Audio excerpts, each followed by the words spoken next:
ओम शांति 17/8/2024 प्रातः मुरली। ओम शांति। बाप दादा मधुबन। ओम शांति मीठे बाप दादा। मीठे बच्चे, हाँ जी मीठे बाबा, विनाशी शरीरों से प्यार न करके अविनाशी बाप से प्यार करो तो रोने से छूट जाएंगे। जिनका विनाश होना है उनसे प्यार करने की ज़रूरत नहीं है। विनाशी चीज़ों से हमें किससे प्यार करना है? अविनाशी चीज़ों से। अविनाशी क्या है? आत्मा अविनाशी है, परमात्मा अविनाशी है। तो हमें परमात्मा अविनाशी है उससे प्यार करना है।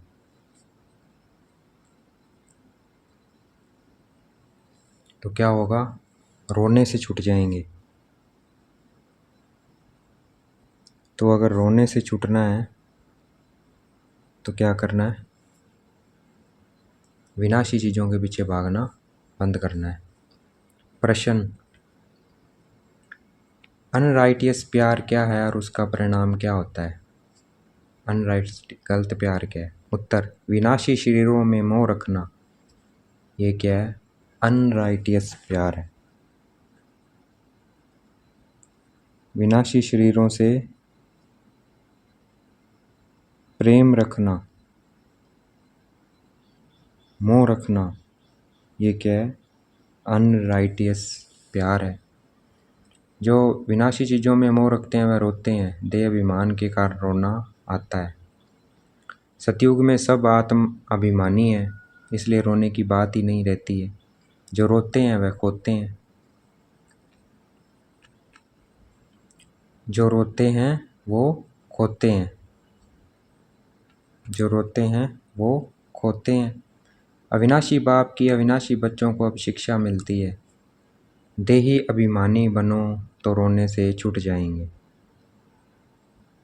देही अभिमानी अर्थात मैं आत्मा इस शरीर से कर्म करा रही हूँ। ये भी आत्मा है, ये भी आत्मा है, ये भी इसकी आत्मा इस शरीर से कर्म करा रही है। तो अगर ये बन के रहेंगे तो क्या होगा? रोने से छूट जाएंगे। ओम शांति। यह तो बच्चे ही जानते हैं कि आत्मा अविनाशी है और बाप भी अविनाशी है। तो प्यार किसको करना चाहिए? अविनाशी आत्मा को। अविनाशी को ही प्यार करना है। विनाशी शरीर को थोड़ी प्यार करना चाहिए। सारी दुनिया विनाशी है, हर एक चीज़ विनाशी है। यह शरीर विनाशी है, आत्मा विनाशी है। आत्मा का प्यार अविनाशी होता है, तो विनाशी को नहीं करना है। आत्मा अविनाशी है, आत्मा का प्यार अविनाशी होता है। आत्मा कभी मरती नहीं है, उसको कहा जाता है राइटियस प्यार। तो हमें आत्मा देखकर प्यार करना है, किसी को शरीर देखकर प्यार नहीं करना है। उसको कहा जाता है राइटियस। बाप कहते हैं तुम अनराइटियस बन गए हो। वास्तव में अविनाशी का अविनाशी के साथ प्यार होना चाहिए। तुम्हारा प्यार अविनाशी शरीर के साथ हो गया है, तुम्हारा प्यार विनाशी शरीर के साथ हो गया है। आत्मा अविनाशी है तो अविनाशी का किसके साथ प्यार होना चाहिए? अविनाशी के साथ, आत्मा के साथ। लेकिन हमारा प्यार किससे हो गया? विनाशी चीज़ से। इसलिए दुखी होते हैं, इसलिए रोना पड़ता है। तो आज से क्या करना है? किससे प्यार करना है? आत्मा से प्यार करना है। दूसरों को आत्मा देखना है, आत्मा देख के बात करना है, शरीर देख के बात नहीं करना है। आत्मा से प्यार करना है, शरीर से प्यार नहीं करना है। अविनाशी के साथ प्यार नहीं, विनाशी के साथ प्यार होने से रोना पड़ता है। अभी तुम अपने को अविनाशी आत्मा समझते हो तो रोने की बात नहीं है। जितना हम आत्मा समझेंगे उतने हम रोने से छूटते जाएंगे। दूसरों को आत्मा देख के बात करेंगे। खुद आत्मा, मैं आत्मा कर्म करा रही हूँ शरीर से। दूसरा भी आत्मा है, वो भी आत्मा उसकी कर्म करा रही है। अगर ये स्मृति रखेंगे तो क्या होगा? रोने की बात ही नहीं है। फिर रोना नहीं आएगा, दुख नहीं होगा। दुख नहीं होगा क्योंकि आत्म अभिमानी है। तो बाप अब तुम बच्चों को आत्म अभिमानी बनाते हैं। देह अभिमानी होने से रोना होता है।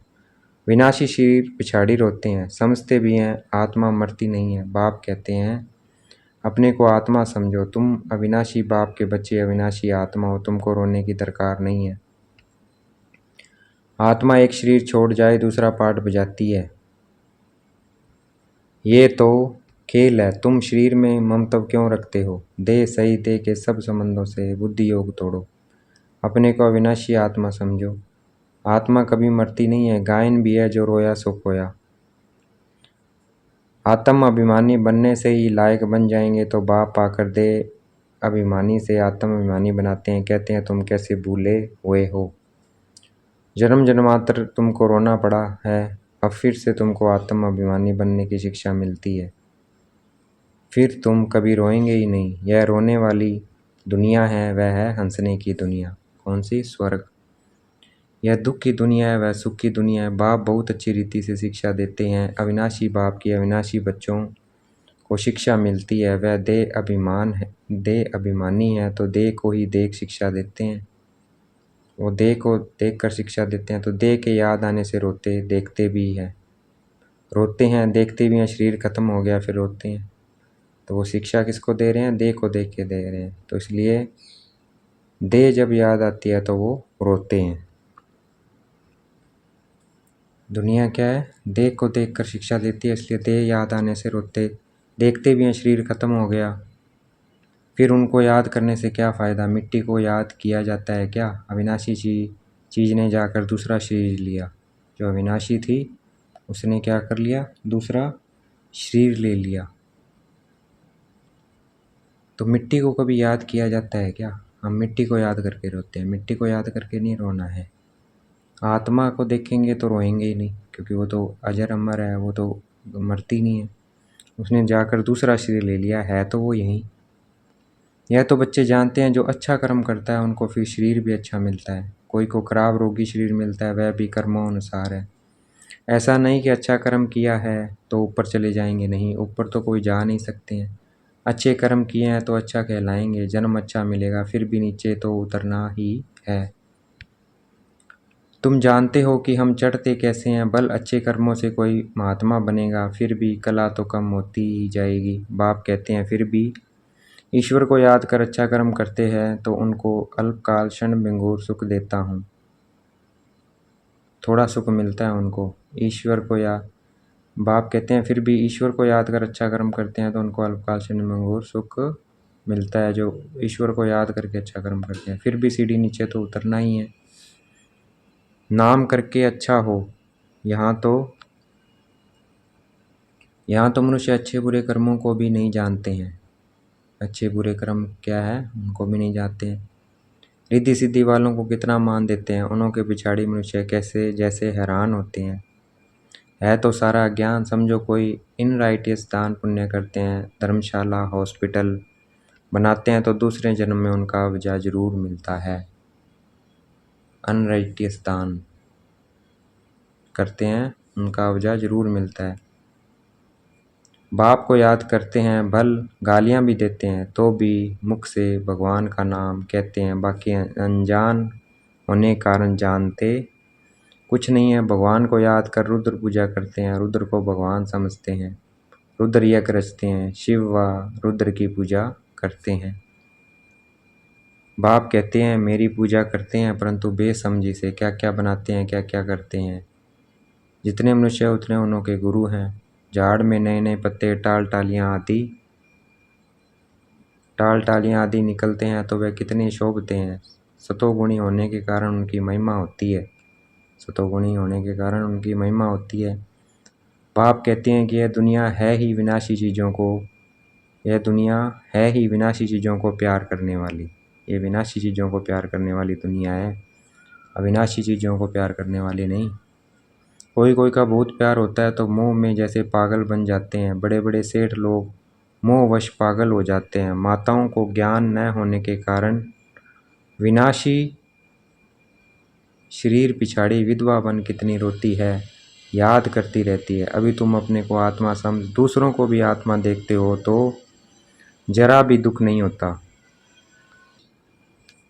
दूसरों को भी आत्मा देखते हो तो जरा भी दुख नहीं होता है। आत्मा देखेंगे तो दुख नहीं होगा, ये आप प्रैक्टिकल करके देख सकते हो। अगर आपको दुख हो रहा है किसी से, उसे आत्मा देखो, खुद को भी आत्मा और उसको भी आत्मा, तो क्या होगा? दुख खत्म हो जाएगा।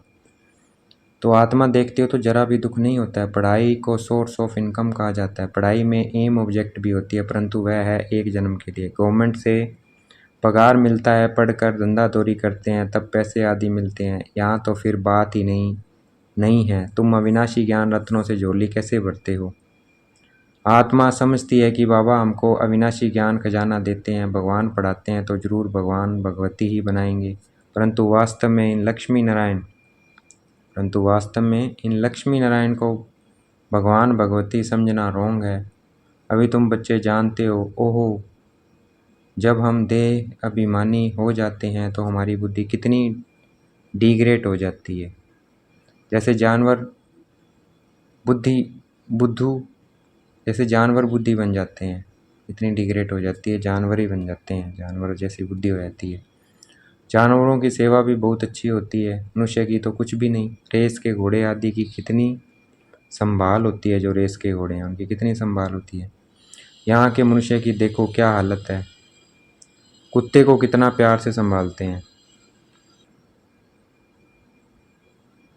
यहाँ के मनुष्य की देखो क्या हालत है, कुत्ते को कितना प्यार से संभालते हैं, चाटते रहते हैं, साथ में सुलाते भी हैं कुत्ते को।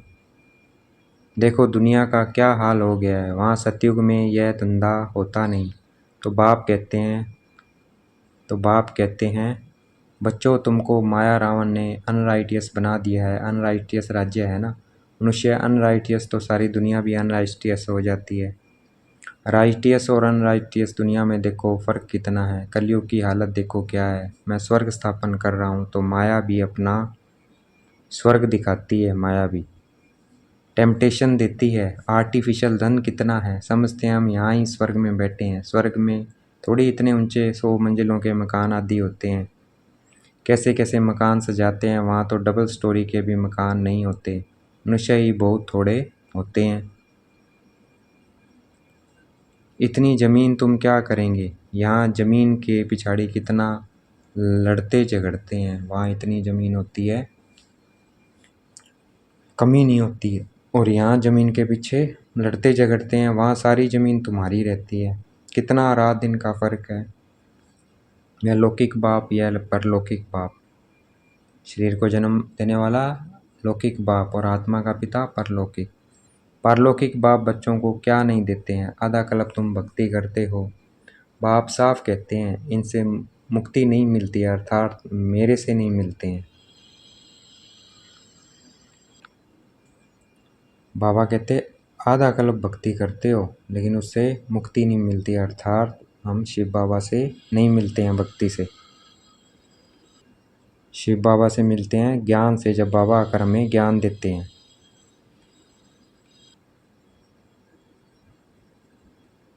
तुम मुक्ति धाम में मेरे से मिलते हो, मैं भी मुक्ति धाम में रहता हूँ, तुम भी मुक्ति धाम में रहते हो। फिर वहाँ से तुम स्वर्ग में जाते हो, वहाँ स्वर्ग में मैं नहीं होता। मुक्ति धाम से कहाँ जाते हैं? स्वर्ग में, और स्वर्ग में शिव बाबा नहीं होते। वहाँ स्वर्ग में मैं नहीं होता। यह भी ड्रामा है, फिर हूबहू ऐसे रिपीट होगा। ये ड्रामा है, हूबहू ऐसे फिर से रिपीट होता है। फिर बाबा आएंगे 5000 साल बाद, ये हूबहू ऐसे रिपीट होगा। फिर ये ज्ञान भूल जाएगा, प्राय लोप हो जाएगा। जब तक संगम युग नहीं आया है तब तक गीता का ज्ञान हो कैसे सकता है? गीता का ज्ञान कब मिलता है? संगम युग पर, उससे पहले नहीं मिलता। बाकी जो भी शास्त्र आदि है वह है भक्ति मार्ग के शास्त्र। सच्चा ज्ञान अभी मिलता है गीता का। बाकी जो शास्त्र हैं गीता, वो क्या है? भक्ति मार्ग के शास्त्र हैं। अब तुम नॉलेज सुन रहे हो, मैं बीज रूप ज्ञान का सागर हूँ। तुमको कुछ भी करने नहीं देता हूँ, पाँव भी पढ़ने नहीं देता हूँ। पाँव किसको पढ़ेंगे? शिव बाबा के तो पाँव है नहीं, तो पाँव किसको पढ़ेंगे? यह तो ब्रह्मा के पाँव पड़ना हो जाएगा। मैं तो तुम्हारा गुलाम हूँ। उनको कहते हैं निराकारी निरंकारी। सो भी जब वह एक्ट में आए तब तो निरंकारी कहा जाए। बाप तुमको अथाह ज्ञान देते हैं, यह अविनाशी ज्ञान रत्नों का दान। फिर जो जितना ले, अविनाशी ज्ञान रत्न लेकर फिर औरों को दान करते हैं। अविनाशी ज्ञान रत्न लेकर क्या करना होता है? औरों को दान करना होता है। तो ये हमें दान करना, ये अविनाशी ज्ञान रत्न है। लेकर फिर औरों को दान करते जाओ। इन रत्नों के लिए ही कहा जाता है एक एक रत्न लाखों का है। कदम कदम पर पदम देने वाला तो एक ही बाप है। सर्विस पर बड़ा अटेंशन चाहिए। तुम्हारा कदम है याद की यात्रा का, उनसे तुम अमर बन जाते हो। वहाँ मरने आदि का फिक्र होता नहीं है, एक शरीर छोड़ दूसरा लिया। मोह जीत राजा की कथा भी सुनी होगी, यह तो बाप बैठ समझाते हैं। अब बाप तुमको ऐसा बनाते हैं, अभी की ही बातें हैं। तो मोह जीत राजा की अभी की बात है, बाबा हमें अभी बनाते हैं, फिर सतयुग में हम क्या बन जाएंगे, मोह जीत में अभी बन जाएंगे, मोह जीत फिर सतयुग में ट्रांसफ़र हो जाएंगे। तो ये अभी हमें बाबा मोह जीत जो राजा की कथा सुनी है वैसा बना रहे हैं। रक्षाबंधन का पर्व भी मनाते हैं, यह कब की निशानी है, कब भगवान ने कहा कि पवित्र बनो।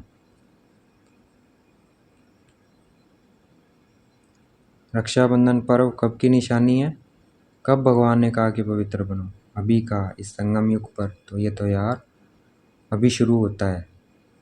यह मनुष्य को क्या पता कि नई दुनिया कब, पुरानी दुनिया कब होती है। तो बाबा अब आकर हमें सच्ची रक्षाबंधन अर्थात राखी बांधते हैं पवित्रता की। तो ये अभी का त्यौहार है, सच्चा त्यौहार है। फिर भक्ति में उसकी यादगार होती है, क्योंकि कोई पवित्र तो रहता नहीं है, अभी हमें पवित्र बनना है। मनुष्य को तो पता ही नहीं है कि नई दुनिया कब, पुरानी दुनिया कब होती है, यह भी किसी को पता नहीं है। इतना कहते हैं कि अभी कलयुग है, सतयुग था, अभी नहीं है। पुनर्जन्म को भी मानते हैं, पुनर्जन्म को भी वो मानते हैं। 84 लाख कह देते हैं तो जरूर पुनर्जन्म हुआ ना, निराकार बाप को सब याद करते हैं। कह देते हैं तो जरूर पुनर्जन्म हुआ ना, 84 लाख जन्म कह देते हैं तो इसका मतलब क्या हुआ, पुनर्जन्म मानते हैं वो। निराकार बाप को सब याद करते हैं,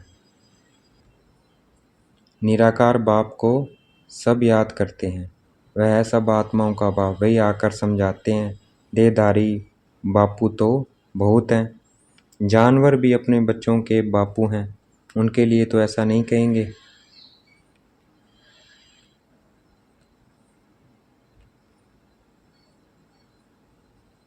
जानवर भी अपने बच्चों के बापू हैं, उनके लिए तो ऐसा नहीं कहेंगे कि जानवरों का बाप। सतयुग में कोई कुछ किच्चड़ पट्टी होती नहीं है, जैसा मनुष्य है वैसा फर्नीचर होता है। तो सतयुग में कोई किच्चड़ पट्टी नहीं होती है, जैसा मनुष्य है वैसा फर्नीचर होता है। तो वहाँ मनुष्य पावन होते हैं तो सारा कुछ वहाँ बहुत अच्छा होता है, बहुत सुंदर होता है। और यहाँ पतित है तो वहाँ ऐसा ही होता है। वहाँ पंछी आदि भी क्या है, फर्स्ट क्लास खूबसूरत होते हैं, सब अच्छी अच्छी चीज़ें होंगी। वहाँ फल कितना स्वीट बड़े होते हैं, वहाँ फल स्वीट और बड़े होते हैं। फिर वह सब कहाँ चला जाता है, स्वीट से निकल कड़वाहट आ जाती है, थर्ड क्लास बनते हैं तो चीज़ें भी थर्ड क्लास बन जाती है। सतयुग है फर्स्ट क्लास तो सब चीज़ें फर्स्ट क्लास मिलती है। सतयुग फर्स्ट क्लास है तो वहाँ सब चीज़ें भी फर्स्ट क्लास मिलती है। कलयुग में है थर्ड क्लास तो सब चीज़ें भी क्या है, थर्ड क्लास है। सब चीज़ें सतो रजो तमो से पास होती है, सारी चीज़ें। यहाँ तो कोई मज़ा नहीं है, आत्मा भी तमो प्रधान तो शरीर भी तमो प्रधान है। अभी तुम बच्चों को ज्ञान है कहाँ वह कहाँ यह है ना, कहाँ स्वर्ग कहाँ यह, रात दिन का फ़र्क है। बाप तुमको कितना ऊंच बनाते हैं, शिव बाबा हमें कितना ऊंचा बनाते हैं। जितना याद करेंगे हेल्थ वेल्थ दोनों मिल जाएंगे, जितना हम बाबा को याद करेंगे उतनी हेल्थ वेल्थ दोनों मिल जाएंगे। बाकी क्या चाहिए, दोनों चीज़ों से एक नहीं होगी तो हैप्पीनेस नहीं होगी, दोनों चीज़ें होगी तो ही हैप्पीनेस होगी। हेल्थ और वेल्थ दोनों होनी चाहिए, और दोनों में से एक नहीं होगी तो हैप्पी नहीं होगी। समझो हेल्थ है वेल्थ नहीं है तो क्या काम के, हेल्थ है लेकिन वेल्थ नहीं है तो क्या काम के। गाते भी हैं, गाते भी हैं, क्या गाते हैं, पैसा है तो लाडकाना घूम कर आओ, पैसा है। बच्चे समझते हैं भारत सोने की चिड़िया था, अभी सोना कहाँ, सोना चांदी तांबा गया, अभी तो कागज़ ही कागज़ है। कागज़ पानी में बह जाए तो पैसे कहाँ से मिले, सोना तो बहुत भारी होता है, वह वहाँ ही पड़ा रहता है। सोना भारी होता है, वह वहीं पड़ा रहता है। आगे भी सोने को जला न सके, आग भी सोने को जला न सके। तो यहाँ सब दुख की बातें हैं, वहाँ यह सब बातें होती नहीं है। वहाँ ये सब बातें होती नहीं है। यहाँ इस समय अपार दुख हैं, बाप आते ही हैं तब जब अपार दुख है। कल फिर अपार सुख होगा, बाबा तो कलप कलप आकर पढ़ाते हैं। यह कोई नई बात थोड़ी है, खुशी में रहना चाहिए, खुशी ही खुशी, यह अंत की बात है। अतीन्द्रिय सुख गोप गोपियों से पूछो, पिछाड़े में तुम बहुत अच्छी रीति समझ जाते हो।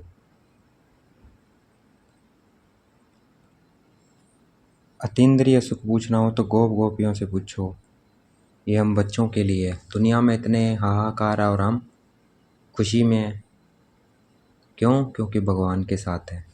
इसलिए हमारा ही गायन है, अतीन्द्रिय सुख पूछना हो तो गोप गोपियों से पूछो और हम सुखी हैं, हम अच्छी रीति समझ जाते हैं।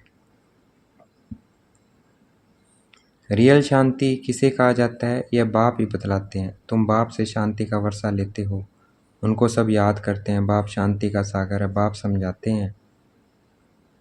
रियल शांति किसे कहा जाता है, ये बाप ही बतलाते हैं। तुम बाप से शांति का वर्षा लेते हो, उनको सब याद करते हैं। बाप शांति का सागर है। तो रियल शांति बाबा आकर हमें बताते हैं, और जब हम याद करते हैं बाबा को शांति धाम में, तो हम उस शांति को महसूस करते हैं।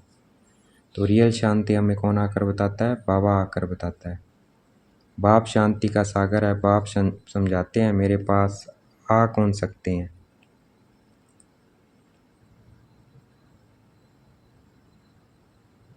बाप समझाते हैं मेरे पास आ कौन सकते हैं। फलाना फलाना धर्म फलाने फलाने समय पर आते हैं, स्वर्ग में तो आ न सके। ये कौन आता है मेरे पास? भाई फलाना फलाना धर्म फलाने समय पर आते हैं, स्वर्ग में तो आ न सके। अभी साधु संत ढेर निकल पड़े हैं, तो उन्हों की महिमा होती है। पवित्र है तो उनकी महिमा जरूर है। जो पवित्र है साधु संत, उनकी महिमा जरूर है। पवित्र है तो उनकी महिमा जरूर होनी चाहिए। अभी नए उतरे हैं, पुरानों की तो इतनी महिमा हो न सके। वह तो सुख भोग तमो प्रदान में चले गए हैं, सुख भोग कर। कितने ढेर गुरु किस्म किस्म के निकल जाते हैं, कितने ढेर गुरु किस्म किस्म के निकल जाते हैं। इस भेद के जाड़ को कोई जानते नहीं है। बाप समझाते हैं कि भक्ति की सामग्री इतनी है जितना झाड़ फैला होता है। ज्ञान बीज कितना थोड़ा है, भक्ति को आधा कल्प लगता है। यह ज्ञान तो सिर्फ इस एक अंतिम जन्म के लिए है। ये ज्ञान इस एक अंतिम जन्म के लिए। ज्ञान को प्राप्त कर तुम आधा कल्प के लिए मालिक बन जाते हो। भक्ति बंद हो जाती है, दिन हो जाता है। अभी तुम सदा काल के लिए हर्षित बनते हो। इसको कहा जाता है ईश्वर की अविनाशी लॉटरी। उसके लिए पुरुषार्थ करना पड़ता है। ईश्वरीय लॉटरी और असुरी लॉटरी में कितना फ़र्क होता है। अच्छा, देखेंगे बाप दादा हमें याद प्यार दे रहे हैं। मीठे मीठे से गलते बच्चों प्रति माता पिता बाप दादा का याद प्यार और गुड मॉर्निंग। रूहानी बाप की रूहानी बच्चों को नमस्ते। हमें भी याद प्यार देना है। हम रूहानी बच्चों की रूहानी बाप दादा को दिल व जान शिकवा प्रेम से बेहद का याद प्यार और नमस्ते। धारणा के लिए मुख्य सार, तुम्हारे याद के हर कदमों में पदम है, इससे ही अमर पद प्राप्त करना है। तुम्हारे याद के हर कदम में पदम है, इससे ही अमर पद प्राप्त करना है। अविनाशी ज्ञान रत्न जो बाप से मिलते हैं, उनका दान करना है। आत्माभिमानी बन अपार खुशी का अनुभव करना है। शरीरों से मोह निकाल सदा हर्षित रहना है। मोह जीत बनना है। देखना है बाप दादा ने मस्तक पे हाथ रखा हुआ है, वरदान दे रहे हैं। हर घड़ी को अंतिम घड़ी समझ सदा रूहानी मौज में रहने वाले विशेष आत्मा भाव। हर घड़ी को अंतिम घड़ी समझना है और सदा रूहानी मौज में रहने वाली विशेष आत्मा भाव, विशेष आत्मा बनना है। रूहानी मौज में रहकर। और रूहानी मौज में कैसे रहेंगे, जब समझेंगे कि हर घड़ी क्या अंतिम घड़ी है। तो एवर रेडी रहेंगे तो हमेशा क्या रहेंगे, मौज में रहेंगे। व्याख्या है वरदान की, संगम युग रूहानी मौजों में रहने का युग है। इसलिए हर घड़ी रूहानी मौज का अनुभव करते रहो। कभी किसी भी परिस्थिति या परीक्षा में मूंझना नहीं है, क्योंकि यह समय अकाले मृत्यु का है। थोड़ा समय भी अगर मौज के बजाय मूंझ गए और उसी समय अंतिम घड़ी आ जाए तो अंतमति सो गति क्या होगी। इसलिए एवर रेडी का पाठ पढ़ाया जाता है। एक सेकंड भी धोखा देने वाला हो सकता है। इसलिए स्वयं को विशेष आत्मा समझकर हर संकल्प, बोल और कर्म करो और सदा रूहानी मौज में रहो। आज का स्लोगन है, अचल बनना है तो व्यर्थ और अशुभ को समाप्त करो। अचल बनना है तो हमें किसे समाप्त करना है? व्यर्थ को और अशुभ को, तो अचल बन जाएंगे। अच्छा, ओम शांति। शुक्रिया मीठे बाबा, शुक्रिया।